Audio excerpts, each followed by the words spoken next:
கல்யாணம் ஆனவர்கள் ரொம்ப மகிழ்ச்சியாகவும் ஹாப்பியாக இருக்க வேண்டுமே தவிர சண்டைகள் போட்டுக்கொண்டு போராட்டங்கள் பண்ணக்கூடாது. அப்படி இருந்தால் 2 பேரிடையில் பேச்சும் குறைந்துவிடும்.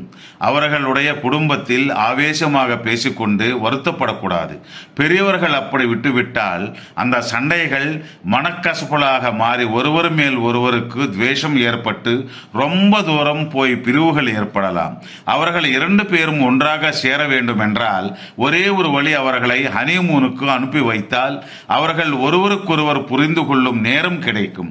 அவர்கள் ஒப்புக்கொள்ளாமல் போனாலும் பெரியவர்கள் அவங்களுக்கு தெரியாத விஷயங்களை தெரிய வைத்து குடும்பம் வாழ்க்கை என்றால் என்ன புரியும்படி சொன்னால் அவர்களில் ஒருவேளை மாற்றம் கண்டிப்பாக வரும்.